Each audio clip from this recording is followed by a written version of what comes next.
नमस्कार दोस्तों, पाथफाइंडर पर आप सभी का स्वागत है। मेरा नाम निधि है। दोस्तों, आज हम बात करने वाले हैं पहली private train under Bharat Gaurav scheme, जिसको रेलवेज ने फ्लैग ऑफ किया है कोयम्बटूर टू शिरडी ट्यूसडे को अपनी मेडन जर्नी के लिए। इसी के बारे में विस्तार से बात करेंगे। रेलवे मिनिस्ट्री के ट्वीट के द्वारा it says celebrating India's culture and boosting domestic tourism. देश का कल्चर और डोमेस्टिक टूरिज्म को बूस्ट करने के उद्देश्य से भारत गौरव जैसे जो स्कीम है वो देश में लाई गई रेलवे के द्वारा, जिसकी पहली ट्रेन की मेडन जर्नी शुरू हो गई है। इसके बारे में बात करेंगे तो सदर्न रेलवे पहला जोन बन गया है to get its first registered service provider under the Bharat Gaurav scheme, जो कमेंस करेंगे अपने operations on the maiden service from Coimbatore to Shirdi. ठीक है, आज के सेशन में हम इस प्राइवेट ट्रेन के बारे में बात करने वाले हैं, भारत गौरव स्कीम के बारे में बात करने वाले हैं और साथ में प्राइवेटाइजेशन ऑफ इंडियन रेलवेज के बारे में भी बात करने वाले हैं। ये मेरा छोटा सा प्रोफाइल है दोस्तों। इस टेलीग्राम चैनल पर आप मुझे फॉलो कर सकते हो मेरी सभी क्लास अपडेट्स के लिए। This is my profile on Unacademy app, जहां पर आप मुझे फॉलो कर सकते हो। मेरी स्पेशल क्लास और प्लस कोर्सेज के लिए आपको यूज करना होगा मेरा code NDLive10। Why Unacademy? Widest choice of educators, printed comprehensive notes, end-to-end preparation, live mentorship, unlimited views on lectures, साथ में results every year that we are producing. Mains test series is also available now, answer writing program के साथ, जहाँ पे 15 test होंगे, sectional full length और essays। Test analysis जो होगा वो आपका टॉप एजुकेटर्स के द्वारा होगा, डिटेल्ड इवैल्यूएशन होगा, एक्सक्लूसिव मेन स्टडी मटेरियल मिलेगा। सब्सक्रिप्शन के लिए आपको कोड यूज करना है NDLive10। ये शुरू हो रहा है 18 जून से। ऑप्शनल टेस्ट सीरीज इंट्रोड्यूस कर दी है अनअकैडमी प्लेटफॉर्म पे दोस्तों। Access your preparation with 8 test, 8 से ज्यादा टेस्ट यहाँ पर होंगे। डिटेल्ड इवैल्यूएशन होगा, फिर फीडबैक, एक्सप्लेनेशन, एनालिसिस होगा टॉप एजुकेटर्स के द्वारा और मॉडल आंसर्स भी आपको मिलेंगे। The code that you have to use is NDLive10 here. Now let's understand about Bharat Gaurav scheme first. So Bharat Gaurav scheme को लॉन्च किया था इंडियन रेलवेज ने नवंबर 2021 में, और इसका उद्देश्य था कि देश के लोग, people of the country and foreign country से जो लोग आते हैं वो एक्सप्लोर करें भारत के रिच कल्चर हेरिटेज को और हिस्टोरिकल प्लेसेस को। इस स्कीम के अंडर यूनियन गवर्नमेंट ने प्राइवेट प्लेयर्स को ट्रेन्स को 2 साल की लीज पर देने की बात की है, जिसके द्वारा ये थीम बेस्ड टूरिज्म सर्किट पर रेलवे ट्रेन चलेंगी और जो रूट्स होंगे इन ट्रेन्स के वो कौन डिसाइड करेगा? ऑपरेटर्स डिसाइड करेगा। तो यहां से हो जाती है प्राइवेट प्लेयर्स की, प्राइवेट ऑपरेटर्स की entry in the Indian railways, जिसके बारे में हम डिटेल से आज बात करने वाले हैं। Before moving to understanding the privatisation of Indian Railways, let's see इस पहली ट्रेन के बारे में देख लेते हैं इसमें क्या क्या विशेषता है। तो जो ट्रेन है, जो प्राइवेट ट्रेन है, ये ऑपरेट की जा रही है by the firm name south star rail. ये इस ट्रेन को मेंटेन किया जाएगा एक हाउसकीपिंग सर्विस प्रोवाइडर के द्वारा, जो इसको रेगुलर बेसिस पे क्लीन करेंगे, मतलब साफ सफाई का बहुत ध्यान रखा जाएगा। और जो केटरर्स होंगे वो एक्सपीरियंस होंगे in preparing traditional vegetarian menu. मतलब इस ट्रेन में जो सर्किट है कोयम्बटूर टू शिरडी, तो जो भी उसका ट्रेडिशनल मेन्यू है उसको प्रिपेयर यहाँ पर किया जाएगा फॉर द पीपल। ये ट्रेन रुकेगी कहाँ पर? तिरुपुर, इरोड, सलेम, येलांका, धर्मवरम, मंत्रालयम और वादी। और ऑनवर्ड्स टू शिरडी ट्रेन रुकेगी मंत्रालयम पर 5 घंटे के लिए, सो दैट जो भी लोग इसमें people who have onboarded the train they can go and visit या दर्शन कर सकते हैं वो शिरडी साईं बाबा मंदिर में। इसके अलावा 20 कोचेज हैं। There will be a radio jockey in the train, there will be a facility of doctor also, कोई इमरजेंसी हो जाती है। इस तरह की सारी प्राइवेट या वर्ल्ड क्लास फैसिलिटीज आपको इस ट्रेन में मिलने वाली हैं। ठीक है, चलिए अब बात करते हैं मुख्य मुद्दे की। जो प्राइवेटाइजेशन की बात करें, एंट्री ऑफ प्राइवेट प्लेयर्स की बात करें, इसकी ओरिजिन कहाँ से हुई? 2015 में एक ऑफिशियल कमेटी जिसको हेड किया था नीति आयोग के मेंबर विवेक देबरॉय ने, उन्होंने रेलवेज के लिए, इंडियन रेलवेज के लिए काफी सारे रिफॉर्म्स को रेकमेंड किया था, जैसे कि रेलवे मिनिस्ट्री को रिस्ट्रक्चर कर दिया जाए या फिर रेलवे बोर्ड का कंप्लीट ओवरहॉल हो जाए। ठीक है, entry of private players was also there. और बहुत इंपॉर्टेंट जो रिकमेंडेशन था that was unification of railway budget with union budget. ये भी सजेस्ट किया गया था। हम सभी जानते हैं कि रेलवे बजट हमेशा से ही 2016 से पहले हमेशा से ही from the British era it use to be separate from the main union budget, क्योंकि वो अपने आप में एक बहुत बड़ा सेक्टर है, राइट। लेकिन इस कमेटी के रिकमेंडेशन के बाद 2016 में ही एनडीए सरकार ने इसको इंप्लीमेंट कर दिया और तब से हमारा जो रेलवे बजट है हमारे यूनियन बजट के साथ ही आता है। ठीक है, यहां पर कमेटी ने सपोर्ट किया है लिबरलाइजेशन को। जब वो बात कर रही है to give entry to private players, और यहाँ पर स्ट्रेट अवे ये कहना कि प्राइवेटाइजेशन है was not the intention. All right, यहाँ पर हम कह सकते हैं कि अगर ये सारे रिकमेंडेशंस को फॉलो किया जाएगा तो इससे क्या होगा, इससे रेलवे की सर्विसेज इंप्रूव होंगी, it will help it's growth, increase करेगा एक हेल्दी कॉम्पिटिशन अगर प्राइवेट प्लेयर्स आएंगे तो, जो कि ओवरऑल सभी के लिए बेनिफिशियल होगा, not just for the Indian railways but also for the private players and the people of the country, because उनको world class facilities, world class services मिल पाएंगी इंडियन रेलवेज के द्वारा। यहाँ मैं आपको बता दूं कि इंडियन रेलवेज जो है विश्व का सबसे बड़े रेलवे नेटवर्क्स में से एक है। इसके साथ साथ बहुत बड़ी population of this country is dependent on transport which is railways, क्योंकि this is a subsidised transport. But कुछ दिक्कतें भी हैं, तो क्यों इनको इनवाइट किया गया एंड ये काम कैसे करेगा? सो बेसिकली सरकार ने 109 बिजी रूट्स को देश भर में आइडेंटिफाई किया, जिन पर 151 प्राइवेट ट्रेन चलेंगी अगले 35 साल के लिए। ठीक है, ये जो ट्रेन है 151 ट्रेन, ये टोटल ट्रेन जो देश में चलती हैं उसका केवल 5% ही है, ओनली 5%। तो कहीं से भी हम ये नहीं कह सकते कि Indian Railways is getting privatised, पहली चीज। दूसरी चीज, 2019 में ही सरकार ने ये एनविसेज किया था, ये विजन रखा था कि 50 लाख करोड़ का इन्वेस्टमेंट होगा रेलवे के प्रोजेक्ट्स में अप टू 2030 तक। प्रोजेक्ट्स जिसमें कि प्लेटफॉर्म्स की क्लीनलीनेस हो, सफाई के बारे में हो, या फिर केटरिंग सर्विसेज इंप्रूव करनी हो, कोचेस की क्वालिटी इंप्रूव करनी हो, इस तरह के जो भी इंडियन रेलवे से संबंधित या नए सर्किट्स डेवलप करने हो, टूरिज्म सर्किट्स डेवलप करने हो, उन सभी में 50 लाख करोड़ तक का इन्वेस्टमेंट आने की बात थी, ये बात की गई। लेकिन यूनियन बजट 2019 के बाद ये क्लैरिफाई किया गया कि ये सारा का सारा जो अमाउंट है 50 लाख करोड़, ये पूरा का पूरा सरकारी खजाने से नहीं आ सकता, पूरा इन्वेस्टमेंट वहां से नहीं आ सकता है, जिसके लिए हमें क्या चाहिए, we would need public private partnership, ताकि डेवलपमेंट जो है और तेजी से हो सके। जिसके बाद ये डिसीजन लिया गया कि पैसेंजर ट्रेन को रन किया जाएगा by the private operators. This is the background to this. इसके अलावा मैं आपको जैसे बता ही रही थी कि हमारी बहुत बड़ी पॉपुलेशन रेलवेज पर डिपेंडेंट है अपने ट्रांसपोर्टेशन के लिए, फ्रेट के लिए फॉर दैट मैटर।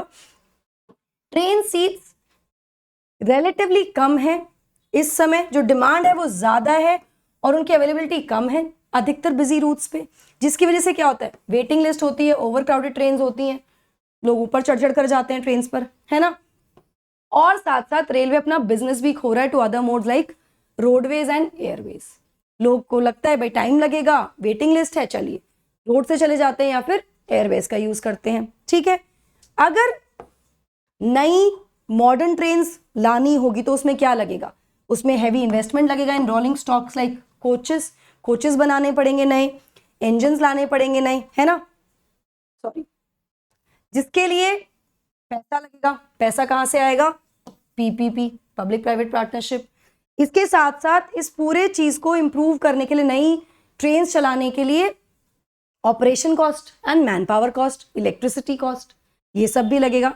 तो इस वजह से सरकार ने कहा कि भाई इतना पैसा नहीं है तो इसको क्या किया जाए, फिलहाल प्राइवेट फर्म्स को इन्वाइट किया जाए to run the trains in India. अब ये जो प्राइवेट प्लेयर्स आएंगे या आ रहे हैं या आ गए हैं, आई वुड से इससे बेनिफिट क्या होने वाला है। सबसे पहली चीज तो ये है कि भाई एक बिडिंग होगी, नीलामी के तहत ये दिया जाएगा बिड के थ्रू, जिसमें जो भी प्राइवेट ऑपरेटर है उनको अपना रेवेन्यू शेयर करना होगा, और जो अग्री करेगा maximum percentage of revenue share करने के लिए विद द इंडियन रेलवेज, उसको ये मतलब ये प्रपोजल या ये बिड दे दी जाएगी, वो जीत जाएगा और वो ट्रेन चलाएगा फिर अगले 2 साल के लिए, 3 साल के लिए, 2035 तक का ये है। जैसे भारत गौरव में 2 साल तक का है, 2 साल के लिए चलाना है, ऐसे ही अगले 35 साल तक की ट्रेन की जो प्राइवेटाइज करने की बात की है, प्राइवेट प्लेयर्स को लाने की बात की है, उसके लिए जो प्राइवेट प्लेयर्स हैं उनको सरकार को, रेलवेज को फिक्स्ड हॉलेज चार्जेस देने होंगे। ठीक है, नंबर 1 एनर्जी चार्जेस देने होंगे, जो भी उनका एक्चुअल कंजम्पशन होगा उसके। तीसरा, ग्रॉस रेवेन्यू में जो भी उन्होंने बिड के द्वारा डिटरमाइन किया है उतना रेवेन्यू शेयर करना होगा विद दी रेलवेज। तो Indian Railways is expected to receive a total haulage charge of around 3000 crore per annum from the operation of these 151 trains. अभी जो 151 ट्रेन्स को प्रोजेक्ट किया गया था 2020 में, तब से तो ये हम कह सकते हैं कि इंडियन रेलवेज जो कि सब्सिडी प्रोवाइड करता है in the tickets, subsidise tickets मिलते हैं और हमेशा घाटे में रहा है रेलवेज, अब शायद इसको घाटे से बाहर निकाल सकते हैं हम इस तरह के जो स्टेप्स हैं उनको लेकर। ठीक है, साथ में एक बहुत इंपॉर्टेंट चीज ये है कि 70% जो भी प्राइवेट ट्रेन होंगी जो चलेंगी उनको मैन्युफैक्चर कहाँ किया जाएगा, इंडिया में, तो मेक इन इंडिया को बूस्ट मिलेगा, है ना, which will be design for a maximum speed of 160 kilometre per hour. उनको 160 kmph की स्पीड के लिए डिजाइन किया जाएगा, जिससे कि जो जर्नी का टाइम है, एफिशिएंसी जो है वो हो जाएगी बेहतर, जर्नी का टाइम रिड्यूस हो जाएगा 10 से 15% अगर 130 kmph पर ट्रेन चलती है, और 30% तक जर्नी का टाइम रिड्यूस हो जाएगा अगर 160 kmph तक ट्रेन अपनी स्पीड पर चलती है। तो ये एफिशिएंसी भी आ जाएगी इसमें। यहाँ पे क्वेश्चन हो सकता है कि अगर ये एक्सरसाइज हम कर रहे हैं, जो प्राइवेट प्लेयर्स को बुला रहे हैं और उनको 35 साल के लिए ट्रेन चलाने के लिए ऑपरेट करने के लिए दे रहे हैं, क्या ये अलग है तेजस से? जो तेजस एक्सप्रेस चल रही है रन बाय IRCTC, तो मैं आपको ये बता दूं कि ये इसको हम प्राइवेट ऑपरेशन इसलिए नहीं कह सकते बिकॉज IRCTC इसको चला रहा है, they are run by IRCTC। IRCTC is what, is owned by Indian Railways only, तो इसको एक प्राइवेट ऑपरेशन की तरह हम नहीं देख सकते हैं। लेकिन हाँ, इसमें जो डील की टर्म्स है वो टेलर मेड है स्पेसिफिकली इस ऑपरेशन के लिए, तेजस के लिए। ठीक है, इसलिए IRCTC Tejas can be best described as corporate train. ये कॉर्पोरेट ट्रेन की श्रेणी में आ सकती है, प्राइवेट ट्रेन की कैटेगरी में इसको नहीं रखा जाएगा। नाउ, क्या प्राइवेट प्लेयर्स पहली बार रेलवे सिस्टम में आए? बिल्कुल भी नहीं। इससे पहले फ्रेट बिजनेस में या फिर कंटेनर कार्गो बिजनेस में भी प्राइवेट प्लेयर्स की एंट्री हो चुकी है रेलवेज में।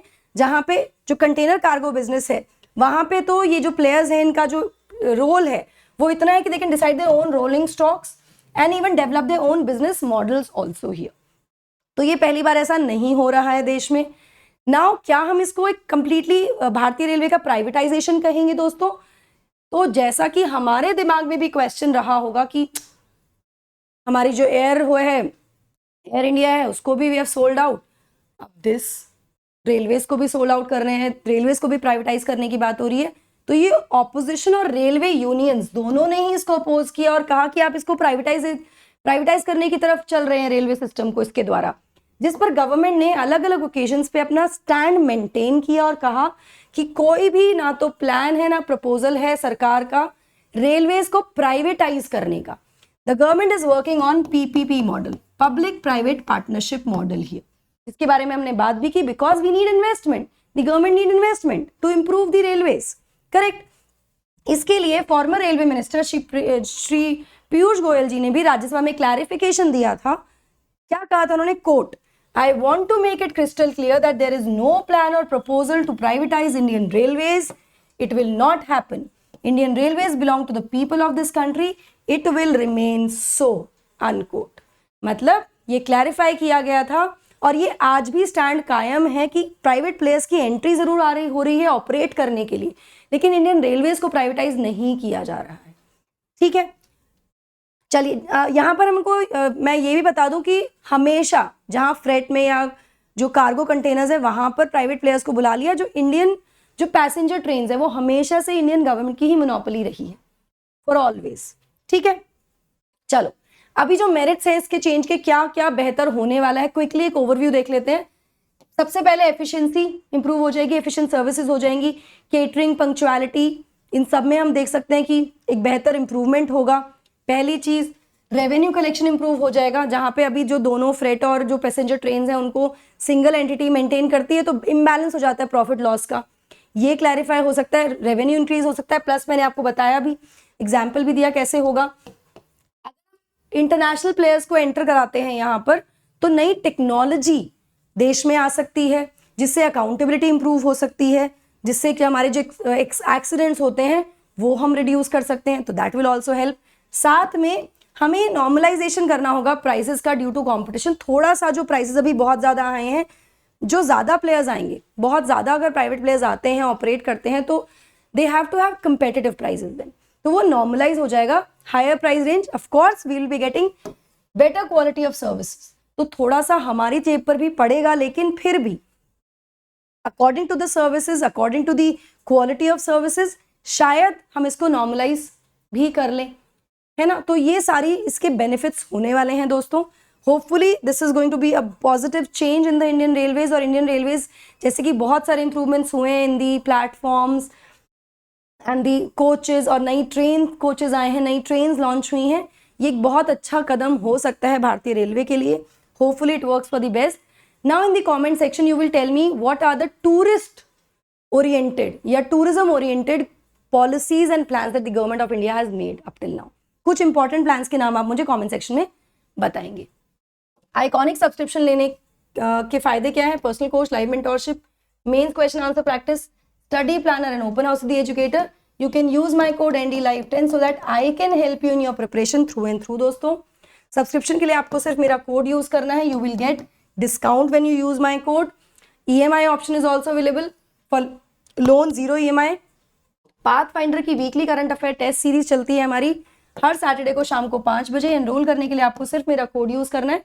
डिस्क्रिप्शन बॉक्स में you'll get the link of the test series also. Gamified live scholarship test जो होगा 19 जून को, इसमें भी आप एनरोल कर सकते हैं टू विन स्कॉलरशिप्स। अनअकैडमी की articulate magazine is now there in the market. You go grab your copy now. Available है ऑफलाइन और ऑनलाइन बुक सेलर्स पर, जहां पर आपको कॉम्प्रिहेंसिव करंट अफेयर कवरेज मिल जाएगी। दोस्तों ऑप्शनल कार्निवल लॉन्च हो चुका है 5 जून से, जहां पर हमने 8 टॉप ऑप्शनल कोर्सेज को लॉन्च कर दिया है मल्टीपल लैंग्वेज में by the top educators on the platform. तो बैचेस की अगर मैं बात करूं तो 22 जून से नए बैचेस शुरू हो रहे हैं, जिसमें 2022-23 दोनों के लिए बैचेस होंगे मल्टीपल लैंग्वेजेस में। That's it from my side. अगर आपको सेशन पसंद आया हो, don't forget to like, share and subscribe. Also type NDLive10 in the comment section अगर सेशन बहुत अच्छा लगा हो। That's it from my side. Thank you so much.